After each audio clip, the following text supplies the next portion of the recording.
लेकर जाएं कि इंशाअल्लाह रोजाना कसरत से दुरूद पाक पढ़ूंगा, इंशाअल्लाह रोजाना कलमा पाक की एक तस्बीह पढ़ें। देखिए ना, मरते वक्त हर किसी को कलमा चाहिए, सब चाहेंगे। कौन कौन चाहता है मरते वक्त मेरी जबान पर कलमा हो? सुभान अल्लाह। अच्छा, आज कितनी बार कलमा पढ़ा है? अब हाथ नहीं उठाइएगा, खुद ही जवाब अपने आप को दे दें। पूरे हफ्ते में कितनी बार कलमा पढ़ा है? कमाल देखिए, मरते वक्त सबको कलमा चाहिए, जिंदगी में पढ़ने के लिए तैयार नहीं है। ऐसा ना करें, जबान को कलमे का आदी बनाएं ताकि मरते वक्त जबान पर कलमा जारी हो जाए। और सुभान अल्लाह, जो एक बार ला इलाहा इल्लल्लाह कहता है उसके लिए नदरक लगा दिया जाता है। कुल बातों से बच रखी यहाँ पढ़ लें। अल्लाह आपको फरमाए दुरूद पाक पढ़ लें। सल्लु अलल हबीब सल्लल्लाहु तआला अला मुहम्मद सल्लल्लाहु अलैहि वसल्लम। हजरत अनस बिन मालिक रज़ियल्लाहु सहाबी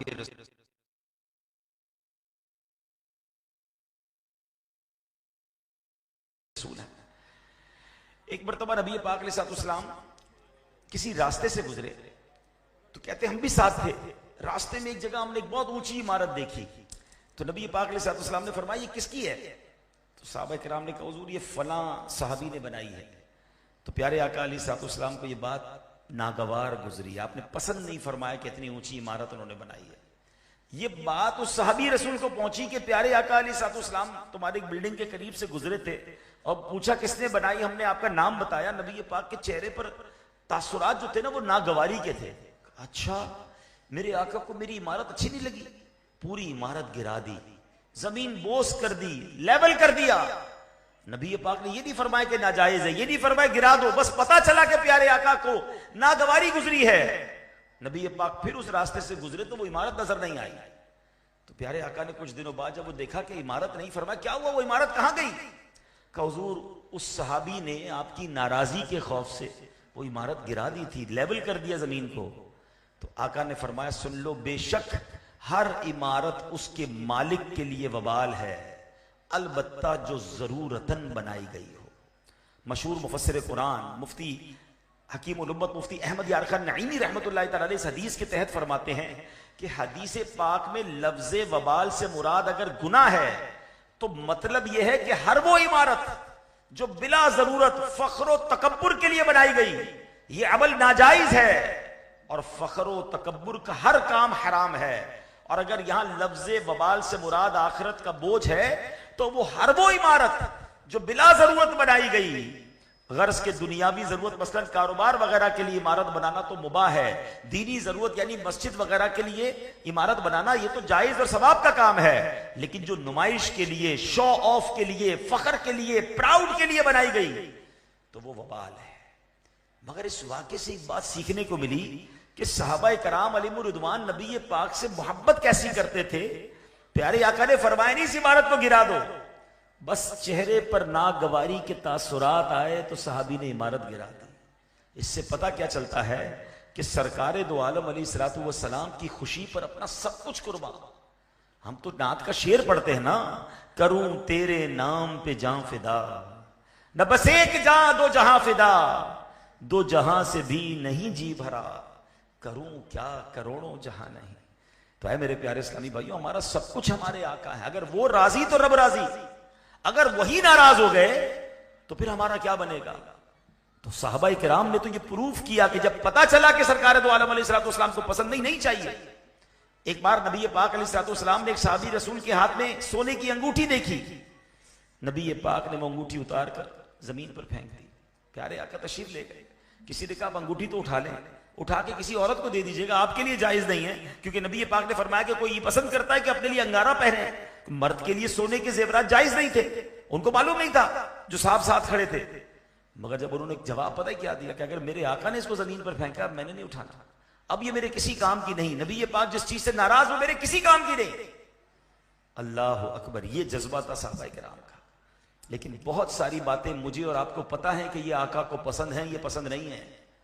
मगर क्या कभी हमने अपनी जिंदगी का कोई क्राइटेरिया बनाया कि जो सरकार अलैहिस्सलाम को पसंद वो हमारी पसंद, और जिससे वो नाराज वो हम उससे दूर हो जाएं? खुदा की कसम याद रखिएगा, अगर सरकार दो आलम अलैहिस्सलाम किसी से नाराज हो गए ना तो उसका बचना कुछ नहीं है। अल्लाह भी उसी से राजी होगा जिससे हबीब पाक अलैहिस्सलाम राजी होंगे। जब भी तो सैयदी आला हजरत इमाम अहले सुन्नत ने एक ही शेर में जिंदगी गुजारने का फलसफा समझा दिया। आपने क्या लिखा? उन्हें जाना, उन्हें माना, ना रखा गैर से काम। यानी अगर हुजूर राजी हैं तो फिर सब कुछ ठीक है, और अगर उनको छोड़कर किसी और को राजी करने लग गया और अगर वो नाराज हो गए तो बनेगा क्या? उन्हें जाना, उन्हें माना, ना रखा गैर से काम, लिल्लाहिल हम्द में दुनिया से मुसलमान गया। तो आज मैं चंद वो हदीसें आपके सामने पेश करना चाहता हूं जिसमें सरकार दो आलम अलैहिस्सलाम ने उन हदीसों में यह फरमाया कि जो ये अमल करने वाला है उसका हमसे कोई ताल्लुक नहीं, वो हमसे दूर है। यानी नबी पाक ने अपने आप से दूर जिसे करार दे दिया, तो बताओ वो अमल करने वाले का बनेगा क्या? हमें पता होना चाहिए कि वो कौन से अमाल हैं। नबी पाक ने कुछ इस तरह के अल्फाज इरशाद फरमाए, लैसा मिन्ना, वो हम में से नहीं, यानी वो हमारे तरीके पर नहीं, हमारे प्यारों में से नहीं, हम उससे बेजार हैं। अब बताएं वो कितने बदनसीब लोग हैं। हालांकि अल्लाह और उसके रसूल को राजी करना ये सबसे ज्यादा जरूरी है। कुरान फरमाता है, वल्लाहु व रसूलुहु अहक्कु अन युरदूहु इन कानू मुमिनीन। आसान तर्जुमा है कुरान, कंजुल इरफान। हालांकि अल्लाह और उसका रसूल इस बात के ज्यादा हकदार हैं कि लोग उसे राजी करें अगर वो ईमान वाले हैं। टॉप प्रायोरिटी ये होनी चाहिए कि अल्लाह राजी हो जाए, उसके हबीब राजी हो जाए। अब गौर करते जाएं मेरे प्यारे इस्लामी भाइयों कि हमारे इन आमाल में कहीं हम भी तो मुब्तला नहीं जिनके बारे में नबी पाक ने फरमाया उसका हमसे कोई ताल्लुक नहीं, वो हमसे दूर है। पहली हदीस जो आज मैं पेश कर रहा हूं, आका फरमाते लैसा मिन्ना मन लम यतगन्ना बिल कुरान, यानी जो खुश इल्हानी से कुरान न पढ़े वो हम में से नहीं। अच्छे तरीके से कुरान पढ़ना है, कुरान पढ़ना भी है और अच्छे तरीके से, मखारिज के साथ, तलफ्फुज के साथ, अच्छे अंदाज में। और आका फरमाते जो इस अंदाज से कुरान न पढ़े वो हम में से नहीं। एक बार सहाबी रसूल हजरत अब्दुल्लाह इब्न मसूद कहीं से गुजर रहे थे, देखा एक गाने वाला, बड़ी अच्छी उसकी आवाज थी। ये जो गुलकार होते हैं, अल्लाह करे कोई सुन रहा हो मुझे, हैं जो अपनी आवाज में गाने, गजलें, पता नहीं क्या क्या गा रहे होते हैं। आवाज अच्छी होती है उनकी, मगर आवाज का गलत इस्तेमाल है ना। अल्लाह ने नेमत दी, उस नेमत को किस काम में यूज कर रहे हो? हजरत अब्दुल्लाह इब्न मसूद ने देखा एक गवैया, एक गाने वाला बड़ी जबरदस्त अंदाज में अपना गाना गा रहा था। आपने जुमला कहा, काश ये आवाज कुरान पाक के लिए इस्तेमाल होती, कुरान की तिलावत के लिए इस्तेमाल होती। ये कहकर आप तो तशरीफ ले गए, मगर अल्लाह अकबर, जब उस बंदे को मालूम हुआ कि हजरत अब्दुल्लाह इब्न मसूद गुजरे थे, मेरी आवाज सुनी गाने की और आपने ये जुमला फरमाया, अल्लाह अकबर, उस शख्स ने तौबा की, हजरत अब्दुल्लाह इब्न मसूद की खिदमत में आया और प्रैक्टिस करने लगा। और एक वक्त आया कि कुरान का बेहतरीन कारी बन गए। ऐसे कई गुलकार हैं जिन्होंने तौबा की, अब वही आवाज नाते रसूल में इस्तेमाल हो रही है, तिलावत कुरान में इस्तेमाल हो रही है। अल्लाह ने आवाज इसलिए दी है, जबान इसलिए दी है कि उसका जिक्र, उसके हबीब का जिक्र किया जाए। ये आंखें किस लिए दी, ये दिल किस लिए दिया? वो पंजाबी शायर लिखते हैं ना, दिल याद लई बनाया है, तारीफ लई ज़बान, दिल याद लई बनाया है, तारीफ लई ज़बान, अखियां बनाइयां सोने दे दीदार वास्ते, अखियां बनाइयां सोने दे दीदार।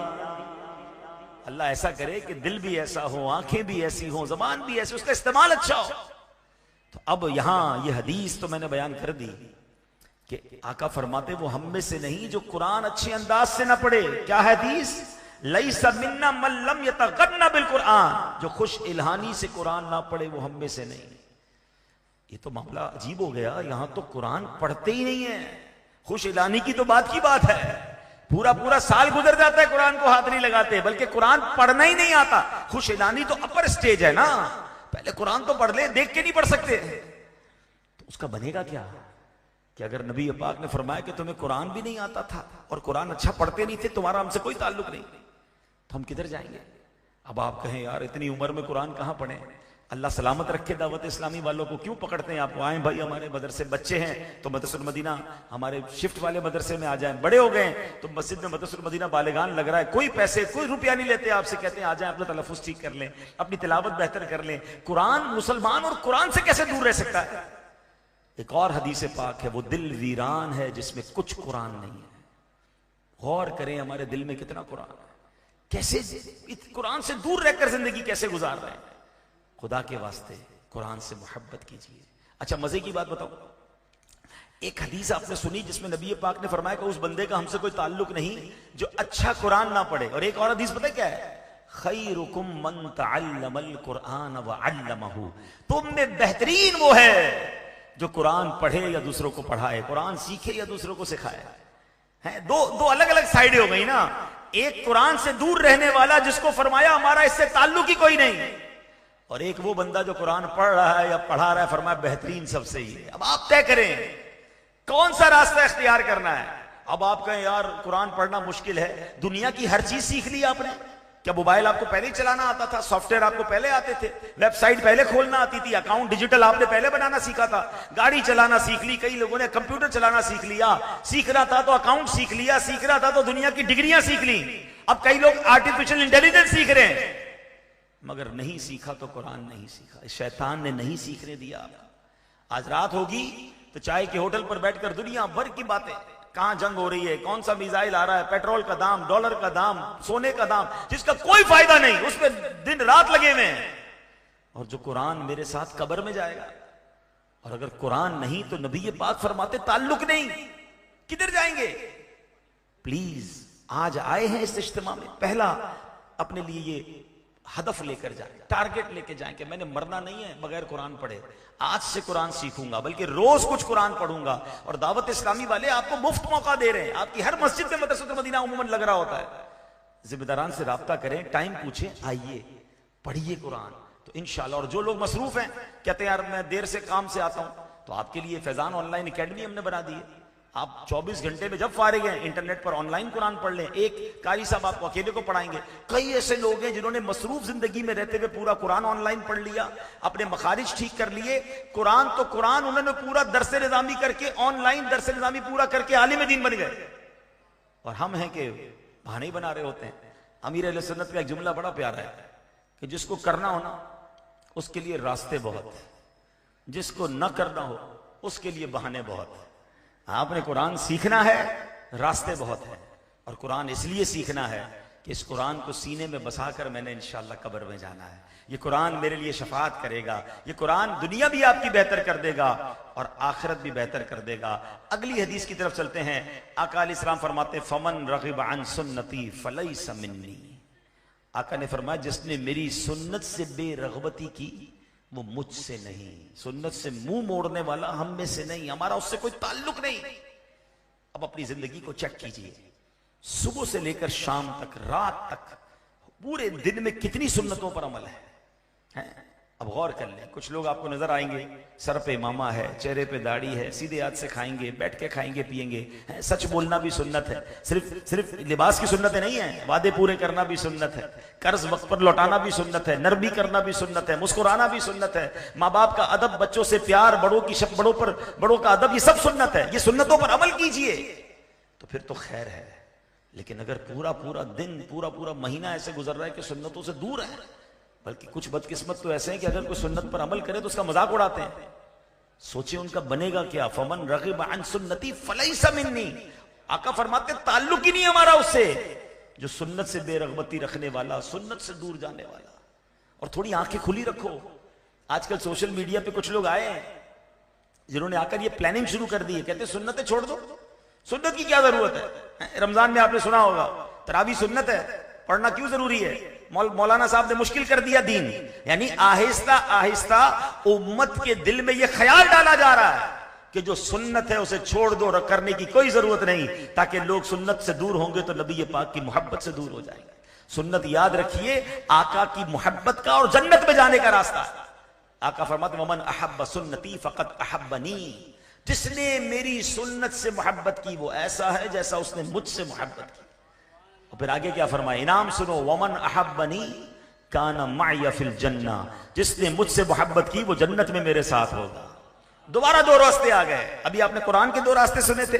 एक जगह फरमाया जो कुरान अच्छे तरीके से ना पढ़े हमारा कोई ताल्लुक नहीं। दूसरी जगह क्या फरमाया, अच्छा कुरान, जो कुरान सीखता है सिखाता है सबसे बेहतरीन वो है। अब दो रास्ते फिर आ गए आपके सामने। एक रास्ता क्या है, सुन्नत से मुंह मोड़े वो हमसे नहीं, और एक जगह फरमाया जो सुन्नत पर अमल करे वो ऐसा है कि जन्नत में मेरे साथ होगा। दो रास्ते हैं। कोरंगी में रहकर लांडी जाने का रास्ता अलग है, सदर जाने का रास्ता अलग है। सदर के रोड पर जाकर कहूं दुआ करो लांडी पहुंच जाऊं तो नहीं पहुंचोगे। जन्नत में जाने वाले रास्ते पर चलोगे तो जन्नत में जाओगे ना। सुन्नत के रास्ते पर अमल करोगे तो नबी पाक के साथ जन्नत में जाना है। सुन्नतें रोज छोड़ी जा रहे हैं और सुन्नत पर अमल करने वाले का मजाक भी उड़ा रहे हैं, तो फिर कैसे नबी पाक के साथ जन्नत मिलेगी। तो आए मेरे प्यारे इस्लामी भाई, अगेन दोबारा दावत इस्लामी के माहौल की कदर कीजिए। सुन्नतों भरा माहौल, जितनी दावत इस्लामी के माहौल में सुन्नतों पर बात होती है शायद और कहीं नहीं होती। कुछ लोग इस पर चिढ़ते भी हैं कि हर चीज में सुन्नत की बात करते हैं, हर चीज में सुन्नत। ओ भाई, मोमिन आका का उम्मती नबी पाक के तरीके की बात ना करे तो किसकी बात करेगा। कोई किसी अंग्रेज का फॉलोवर, कोई किसी फुटबॉल का फॉलोवर, कोई किसी क्रिकेटर के पीछे दीवाना, कोई अदाकार की अदाएं अदा कर रहा है। मैं गदा हूं अपने करीम का, मेरा दीन पा रहे ना नहीं। अरे उम्मती सरकार की अदा पर अदा नहीं करेगा तो किसकी अदा करेगा। तो सुन्नतों को थामना है। तीसरी सुन्नत, तीसरी जो है वो हदीस की तरफ चलते हैं। सरकार दो आलम अलैहिस्सलाम फरमाते हैं मन गश्श फलैसा मिन्ना, जिसने हमारे साथ धोखा किया, धोखा करने वाला हम में से नहीं। अब ये धोखा कितना आम हो गया है। थोड़े पैसों के लिए धोखा दिया जाता है, झूठ बोला जाता है कि कई इसमें किस्में। कोई नाप तोल में कैसा लगता है कि हर बंदा अपने हिसाब से धोखा दे रहा है। रेडी वाला नाप तोल में धोखा दे रहा है। फ्रूट खरीदो तो चुपके से 2 सड़े हुए फ्रूट डाल देगा। यानी ऐसा लगता है जिसको जहां मौका मिल रहा है वो डंडी मार रहा है, जिसको जहां मौका मिल रहा है वो हराम कमा रहा है। ये सोच नहीं रहा कि मैं अल्लाह की बारगाह में क्या जवाब दूंगा। एक रेडी वाले को किसी ने सुबह सुबह रोते हुए देखा। बस भाई क्यों रो रहे हो। कहा भाई ये 2 पेटी फ्रूट की रोज सब्जी मंडी से लाता हूं और रोज बेचकर अपने बच्चों की रोजी लेके जाता हूं। आज सुबह सब्जी मंडी गया, फ्रूट की ये 2 पेटियां लाया, मगर जैसे ही पेटियां खोली हैं तो ऊपर तो फ्रूट अच्छा है, नीचे सारा सड़ा हुआ है। अब मैं इसको कैसे बेचूंगा और आज अपने घर वालों को और बच्चों के लिए क्या लेकर जाऊंगा। अब आप सोचें कि जिसने इस गरीब आदमी के साथ धोखा किया वो अल्लाह को क्या जवाब देगा। थोड़े पैसे के लिए कोई मिलावट कर रहा है, कोई झूठ बोल रहा है, मेड इन फलां कह के मेड इन फलां बेच देता है।